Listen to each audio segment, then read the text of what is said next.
88 के 5 वर्कर्स को जो है वो अरेस्ट किया गया है और अंदाजन 40 से 50 पुलिस वाले जो हैं वो छापे मार रहे हैं, सादे कपड़ों में छापे मार रहे हैं, हमारे वर्कर्स के घरों में घुस रहे हैं।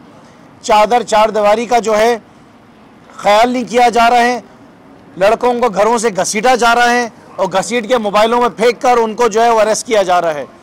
मुझे समझ में नहीं आ रहा है कि बिलावल जरदारी को जो है वो खौफ किस चीज़ का है। बिलावल जरदारी, जिस तरह तुम्हारी जमात का खात्मा केपी से हुआ है, जिस तरह तुम्हारी जमात का खात्मा पंजाब से हुआ है, उसी तरीके से तुम्हारी जमात का खात्मा इंशाअल्लाह ताला सूबे सिंध से भी होगा। आपको बहुत शौक है पुलिस को इस्तेमाल करने का, आपको बहुत शौक है छापे मार के तहरीक इंसाफ के वर्कर्स को अरेस्ट करने का। मैं आपसे सवाल करता हूँ मुराद अली शाह साहब, ये बताएं कि पिछले 3 महीनों के अंदर अंदाजन कोई 5,500 से 6,000 लोगों के जो हैं वो मोबाइल छीने गए हैं शहर कराची के अंदर। अंदाजन को 3 से 4 महीनों के अंदर 6,500 से 7,000 मोबाइल फ़ोन जो हैं वो चोरी हुए हैं। लोगों के घरों के अंदर देन जो है हैं। औरतें बाज़ारों में जा रही हैं, उनके जेवर उतारे जा रहे हैं। लोग शॉपिंग करके जब अपने घरों में पहुंचते हैं तो पहले से मोटरसाइकिल पे लोग तैयार होते हैं जो कि उनको लूट रहे हैं। उनके खिलाफ आपने कितने एक्शन लिए शहर के अंदर, बल्कि सूबे भर के अंदर जो डकैतियों की वारदातें हो रही हैं, जो अगवा बराए तावान की जो केसेस हो रहे हैं, उसके ऊपर आपने कितने इकदाम उठाए? अपने आईजी से आपने क्या सवालत किए? आपके एआईजी ने क्या किया? आपके डीआईजीज क्या कर रहे हैं? आपको इस बात से बिल्कुल गर्ज नहीं है। पाकिस्तान पीपल्स पार्टी आज सूबे सिंध की पुलिस को जो है वो अपने ज़ाती मुफाद के लिए इस्तेमाल कर रही है। पाकिस्तान पीपल्स पार्टी सिंध की पुलिस को जो है वो अपने ज़ाती सिक्योरिटी के लिए इस्तेमाल कर रही है। पिछले दिनों जो है टीवी पे रिपोर्ट चली और हमें चला कि अफगानिस्तान से जो है कुछ दहशतगर्द आए और उनका ये प्लान था कि उन्होंने सिंध असम्बली में हमला करना है।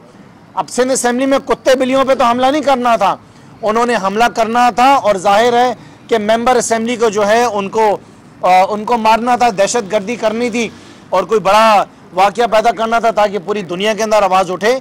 लेकिन बनिस्बत कि आप सिक्योरिटी बढ़ाते, आप अपने सही और बेहतर इकदाम उठाते, आपने नफरत की बुनियाद के ऊपर इंतकामी कार्रवाई करते हुए एक तरफ तो आपने पाकिस्तान तहरीक इंसाफ के वर्कर्स को अरेस्ट करना शुरू कर दिया है, दूसरी तरफ आपने जो है पाकिस्तान तहरीक इंसाफ के जो MNAs हैं, MPAs हैं, लीडर ऑफ अपोजिशन जिसका स्टेटस ऑफ मिनिस्टर होता है, उसकी आपने सिक्योरिटी वापस ले ली है। मुराद अली शाह साहब, आप अपनी नफरत की बुनियाद के ऊपर जो सियासत कर रहे हैं उसके अंदर आप नाकाम होंगे। आप इस सूबे के मुराद अली शाह साहब वजीर आला नहीं, नालायकी आला हैं। आप अपने हर डिपार्टमेंट में नाकाम हो गए हैं, चाहे वो एग्रीकल्चर का हो, चाहे वो अमन व अमान का हो, चाहे वो तालीम का हो, चाहे वो सेहत का हो, चाहे वो फाइनेंस का हो। कोई ऐसा डिपार्टमेंट नहीं है मुराद अली शाह साहब जिसके अंदर आप नाकाम नहीं हैं।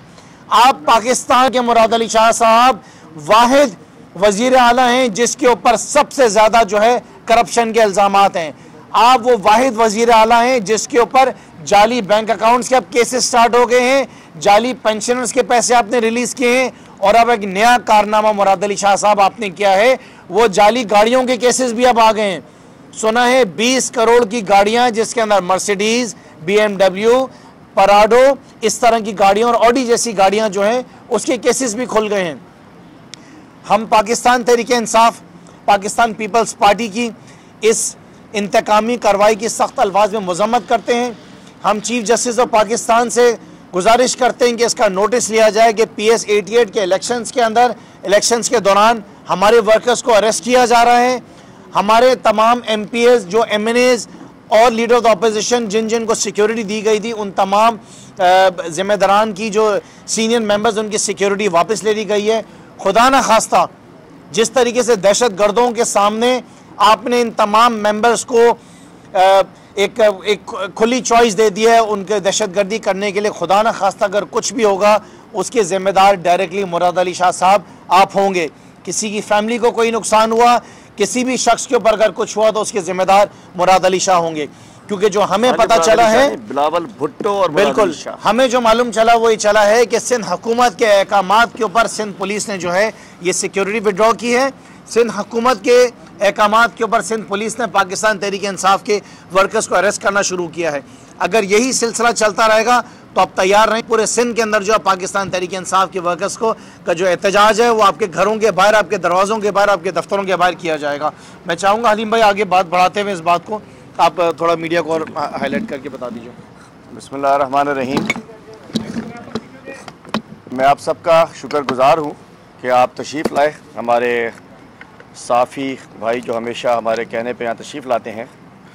आज की एक बड़ी अहम बात जो है, जो मैं आपको खुर्रम भाई ने आपसे शेयर की, मैं बात बताना चाहता हूँ कि सिंध हुकूमत ख़ास तौर पर बिलावल जरदारी और मुराद अली शाह, इनको पता चल गया है कि इनका चिराग बुझने वाला है। इनका ये शोले की जो आखिरी भड़क होती है वो मुराद अली शाह साहब इस वक्त कर रहे हैं। और पॉलिटिकल विक्टिमाइजेशन, सियासी इंतकाम की एक मिसाल पिछले हफ्तों को तो आपने देखी ही, कि आपने देखा कि किस अंदाज से सेलेक्ट करके, चूज़ करके, निशाने पे रख के मेरी फैमिली के मेंबरान को डिस्टर्ब किया गया, जबकि हाई कोर्ट में स्टे मौजूद था और इनके ऊपर कंटेम्प्ट ऑफ कोर्ट भी हुआ अफसरान के ऊपर। चूँकि ज़िम्मेदार तो अफसरान होते हैं, लेकिन जो गुज़िश्ता रोज़ एक इंतहाई गिरी हुई हरकत इन्होंने करवाई है अपने इस कमदार, इस डायरेक्ट हवलदार IG मुश्ताक महर के ज़रिए, जिसका इख्तियार सारा फ़ारूक बशीर के पास है, और DIG ईस्ट नुमान सिद्दीकी।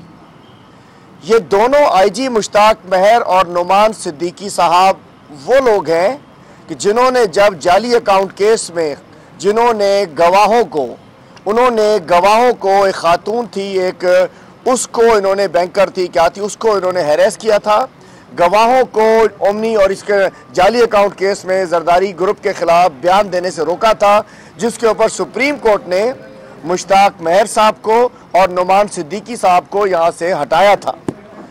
नुमान सिद्दीकी साहब ने बहैसियत SSP कोरंजी जो कुछ किया, और इसमें को एक्यूज थे यहाँ इसके अंदर, और उसके बाद 10 साल से ज़्यादा सिंध में बैठे हुए हैं।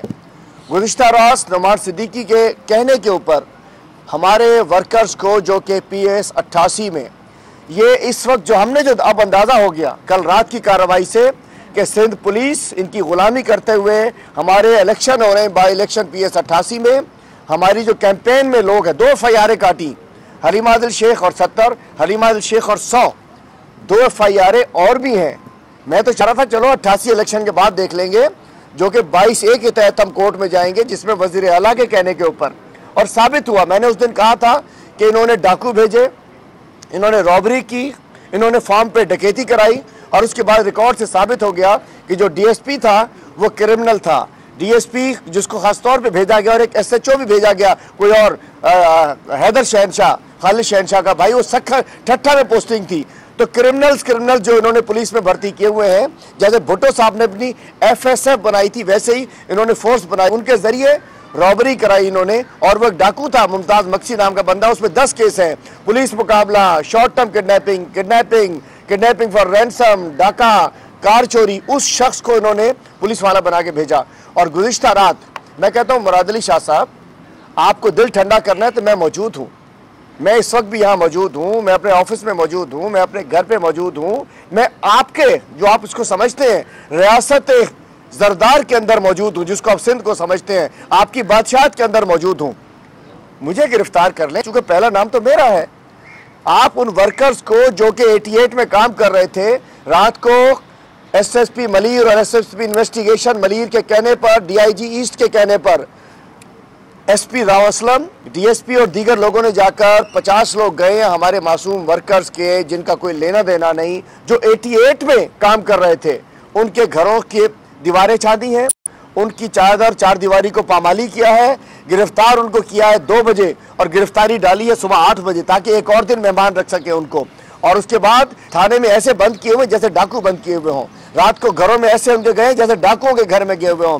तहरीक इंसाफ के वर्कर्स के लिए ज़मीन तंग की जा रही है, हमारे पार्लियामेंटेरियन से सिक्योरिटी वापस लेकर उनको एक रिस्क पे डाला जा रहा है। और इनका रिकॉर्ड आप जानते हैं, मुर्तज़ा भुट्टो को कत्ल किसने किया, किसके दौर में हुआ, अब्दुल्ला शाह साहब वज़ीर आला थे उस वक्त। और यही इनकी मनपसंद पुलिस वालों के जरिए। और आज ये सबको सिक्योरिटी से होता कुछ नहीं है, अल्लाह ताला बस करम रखे, हम इनको लिखूंगा भी नहीं, मैं तो एंटाइटलमेंट है सबकी, जिनको थ्रेट्स हैं एंटाइटल्ड है, लेकिन बहैसियत अपोजिशन लीडर मैं बताना चाह रहा हूँ जस्ट फॉर रिकॉर्ड कि अपोजिशन लीडर का राइट होता है, इसका मतलब है कि इनका दाल में कुछ काला है, ये किसी पे भी हमला करवा सकते हैं और नाम किसी दहशतगर्द का दे देंगे, जैसे उन्होंने मुर्तज़ा भुट्टो के साथ किया और जस्टिस आलम बलोच और कौन कौन से मशहूर ज़माना केस हैं यहाँ, गैंगवार को उन्होंने इस्तेमाल किया। तो मैं कहना चाहता हूँ ये क्रिमिनल्स हैं और इस वक्त IG सिंध अपने फ़ारूक बशीर और नुमान सिद्दीकी के जरिए 10 से ज़्यादा कराची में एक वर्दी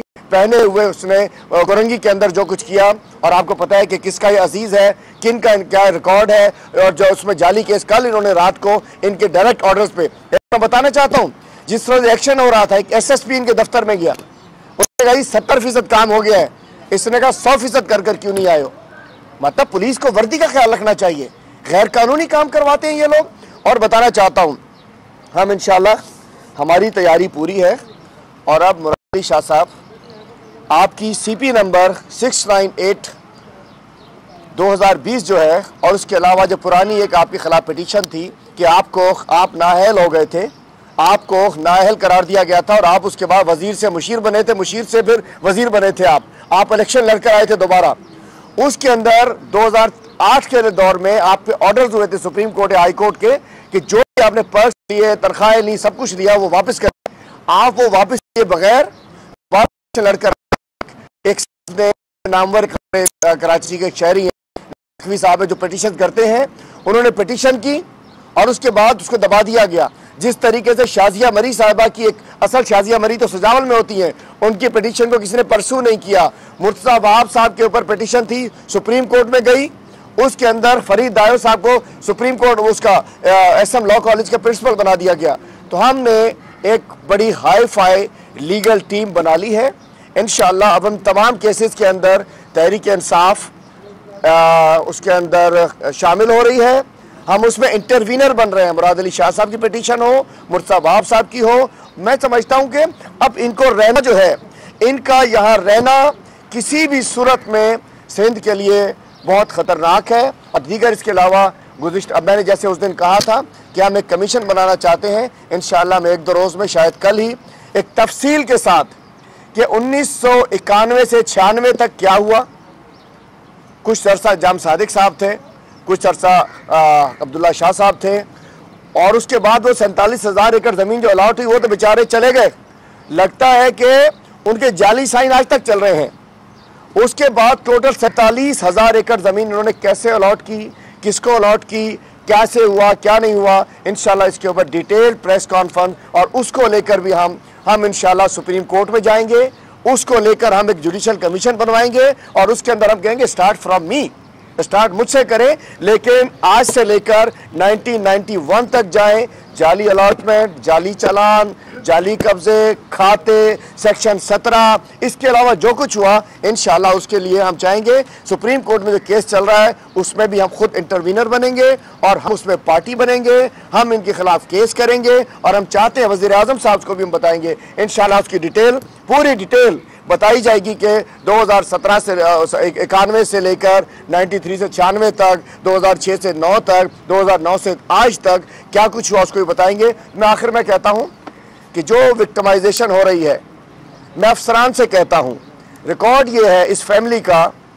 कि जब वज़ीर आला साहब होते हैं, चलो नहीं लेता नाम में वालिद साहब का उस अंदाज में आपके, कि वज़ीर आला अपने अफसरों से काम करा जाते हैं, फिर वज़ीर आला साहब तो कनाडा चले जाते हैं, लेकिन रमेश लाल उदेशी जो कि मेंबर LU था, जिससे जाली खाते वो जेलों में सड़ता रहता है, आज भी सिंध पुलिस के और सिंध के अफसरान जो कि इनकी कमदारी करते हैं, वज़ीर आला सिंध की गुलामी करते हैं। वज़ीर आला के 10 तो नैब के रेफरेंस आ चुके हैं तकरीबन, रोशन सिंध का रेफरेंस फिट हो चुका है, नूरियाबाद का फिट हो चुका है, 19 अरब का गंदम का फिट हो चुका है, बाकी तो लिस्ट है वो अलग, इंशाल्लाह इसके ऊपर जाएंगे। रेफरेंसों के साथ भी एक बनेगी लैंड कमीशन के ऊपर, दूसरा इनकी रेफरेंस किस किस वजह पर है।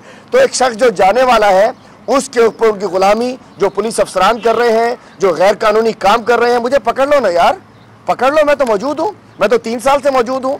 मैं कहना चाहता हूँ हम इसकी मजम्मत करते हैं।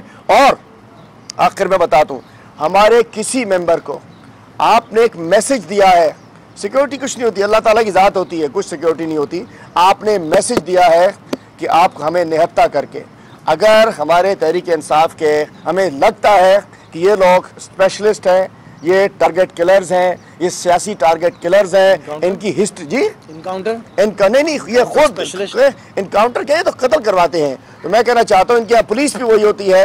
अगर हमारे किसी भी एक मेंबर की जान को खतरा हुआ, जान को नुकसान पहुंचा, माल को नुकसान पहुंचा, उसका जिम्मेदार बिलावल जरदारी, मुराद अली शाह और उसकी क्रिमिनल टीम होगी। इंशाअल्लाह प्राइम मिनिस्टर साहब को भी हमने सब कुछ बताया हुआ है और इंशाअल्लाह हम अपनी पार्टी के साथ खड़े हैं, अपने वर्कर्स के साथ खड़े हैं। 88 का इलेक्शन जीतने के लिए हार रहे हैं, अल्हम्दुलिल्लाह वन साइड हो चुका है। 88 के इलेक्शन में हमें डिट्रैक करने के लिए, हमें ख़राब करने के लिए, और मैं पुलिस के अफसरान से कहता हूँ इस काली पीली वर्दी की कदर करो।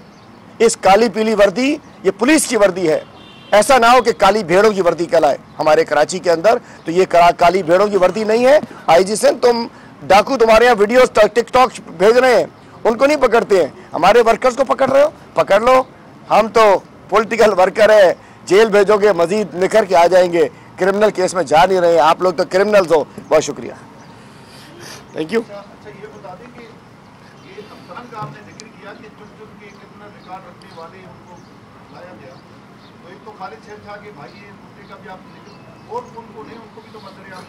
आपने कहा कि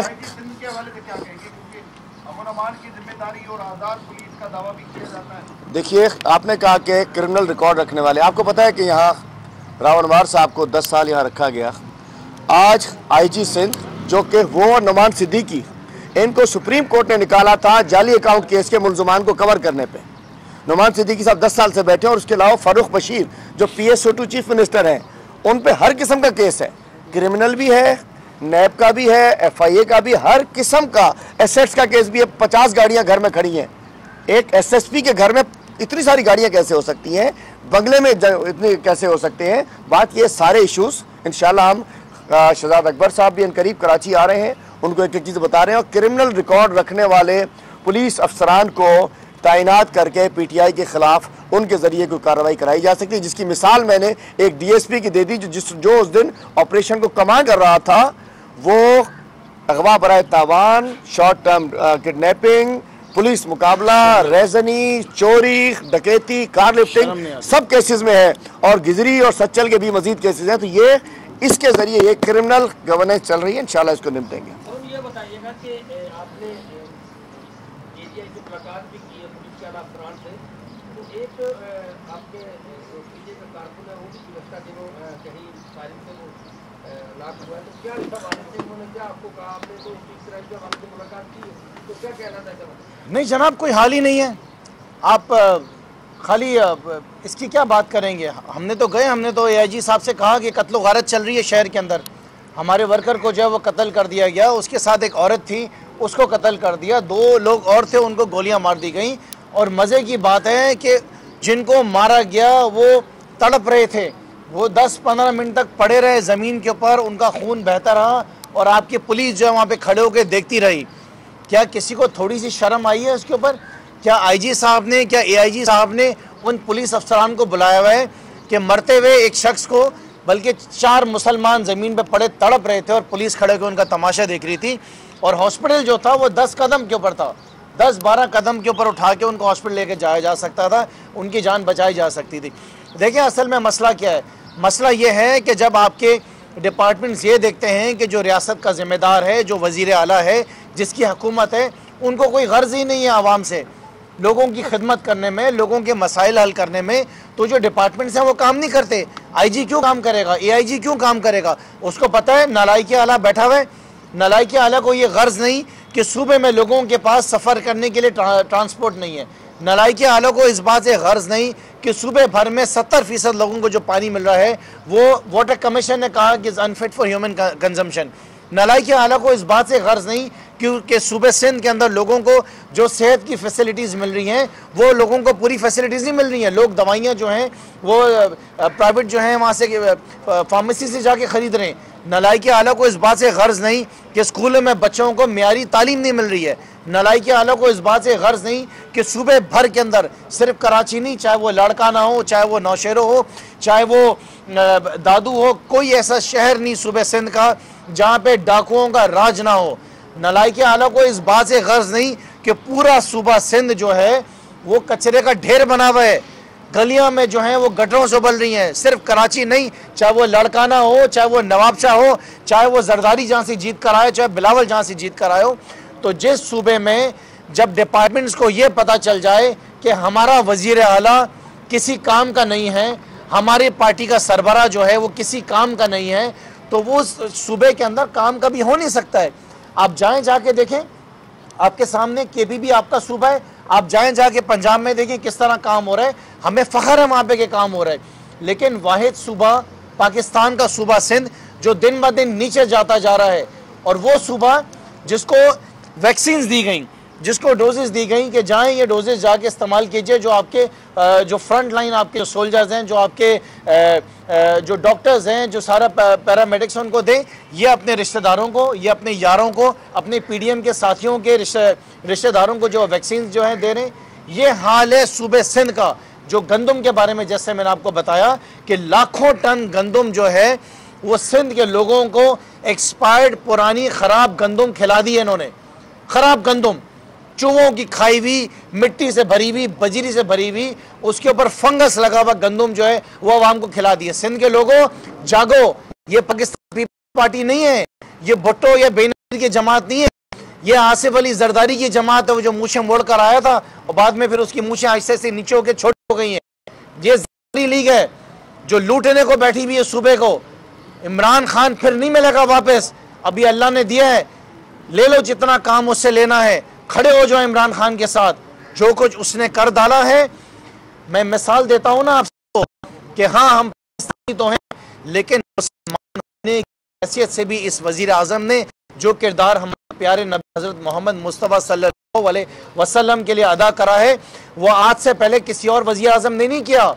नवाज शरीफ और जरदारी के दौर के अंदर भी हमारे प्यारे नबी के लिए जो कुछ आवाज़ें उठती रहीं उन तमाम ममालिक में, कभी मुंह से सुना जरदारी के मुंह से, नवाज शरीफ के मुंह से, वो डरते रहे कि वेस्ट नाराज़ हो जाएगा कि अगर हमने कुछ बोल डाला तो। लेकिन इमरान खान ने परवाह नहीं करी क्योंकि उसका ईमान मजबूत है। लिहाजा ये वक्त हमारे पास है, हमारे सामने है। कौन से दुनिया पाकिस्तान के वज़ीर आज़म ने सेनेट के मामले को उठाया? हम तो आपको वीडियोस दिखा रहे हैं कि देखो क्या हो रहा है, देखो किस तरीके से एमपीएस अपने ज़मीर को बेचते हैं, देखें किस तरीके से एमपीएस अपना सौदा करते हैं, देखें एमपीएस किस तरीके से अपनी ज़मीन, अपने मुल्क पाकिस्तान को बेचते हैं। ये इमरान खान दिखा रहा है आपको, ये इमरान खान बता रहे।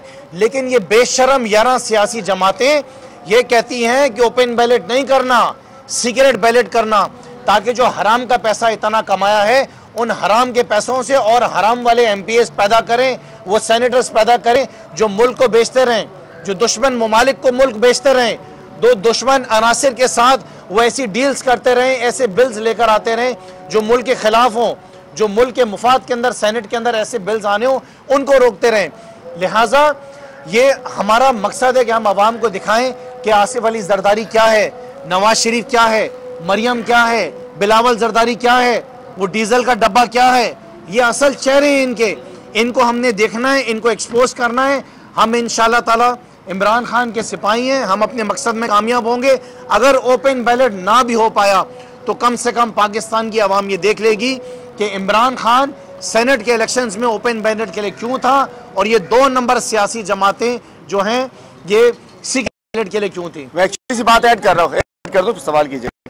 खुर्रम भाई की बात को ऐड करूं कि ये जो गड्डियां हमें नजर आ रही थी, जी गड्डियां, जो पैसों की गड्डियां, ये सिंध के अवाम का चूसा हुआ खून से खरीदी गए पैसे थे। ये चूंकि इसका बेनिफिशियरी पीपल्स पार्टी का सेनेटर था, तो ये जो गड्डियां हमें लग रही हैं ये सिंध के दवाइयों के पैसे थे जो सेनेट में लगे, ये सिंध की किताबों के पैसे थे बच्चों की जो सेनेट में लगे, ये सिंध की सफाई सुथराई के पैसे थे जो उसमें लगे। मैं कहना चाहता हूँ कि सिंध के अवाम के खून चूस के जो पीपल्स पार्टी ने पैसा खर्च किया, जो इकट्ठा किया, जो चोरी की, जो डकैती की, वो सेनेट इलेक्शन खरीदने पे लगाई। और आज एक नई सियासत की इब्तिदा होने जा रही है। आज सियासत से ये जो खरीदो फरोख्त, ये छांगा मांगा, ये हॉर्स ट्रेडिंग, ये खोता ट्रेडिंग, इसके खात्मा होने जा रहा है। और एक और चीज़ अर्ज करूँ, मैं रह गया था, इनको ऐड कर दूँ कि कराची पुलिस एक नेक्सस की तरह काम, एक तो उन्होंने बता दिया टिकटॉकर्स का इशू है, उससे पहले कहा था सराइकी ग्रुप, उसके अंदर भी बाद में वो लैला परवीन से जाके इनको माफी मांगनी पड़ी उसके ड्राइवर को मारने के ऊपर। जी पैसे दिए।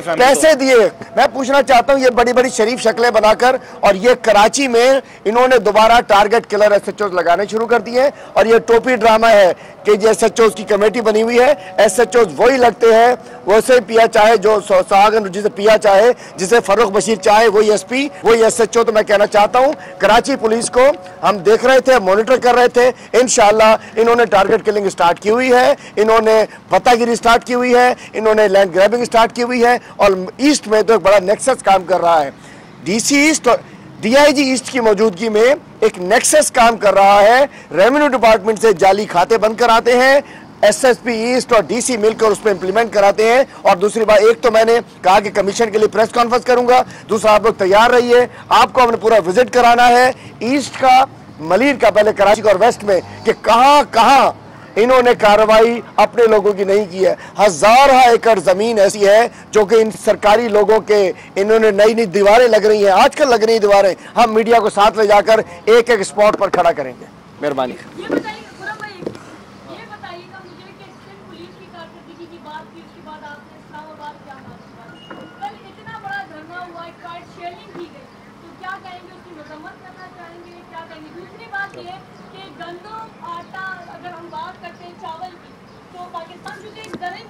लेकिन यहाँ से चीजें एक्सपोर्ट कर दी जाती है बाहर मुल्क में और फिर वही चीजें डॉलर दे के मंगवाई जाती है, तो ऐसे में क्या मुल्क। देखिए आप क्या एक्सपेक्ट करेंगी। आपका सवाल तो जिस तरह की गंदम के ऊपर आपने बात की कि बड़ा शोर मचा के सिंध में गंदम महंगी हो गई, बड़ा शोर मचा के सिंध में जो है वो सिंध के शहरों में आटा नहीं मिल रहा है, वज़ीर आज़म इमरान खान के खिलाफ लोगों को उकसाया गया, एक सोशल मीडिया पे कैंपेन चलाई गई, बड़ी बड़ी प्रेस कॉन्फ्रेंस जो है बैठकर कुछ बेशर्मों ने करी। लेकिन देखें, एक निज़ाम, अल्लाह का भी निज़ाम होता है। आज आपके सामने आ गया, ये तमाम सहाफ़ी यहाँ पे बैठे हुए ये बात जानते हैं ना कि कितने लाख, 35 लाख टन गंदम जो है वो साबित हो गया कि पाकिस्तान पीपल्स पार्टी की जो सिंध हुकूमत है उसके साए तले जो है वो सड़ती रही, वो ख़राब होती रही, इन्होंने रिलीज़ नहीं करी, उस पर फंगस लग गया, उसको चूहों ने खाना शुरू कर दिया।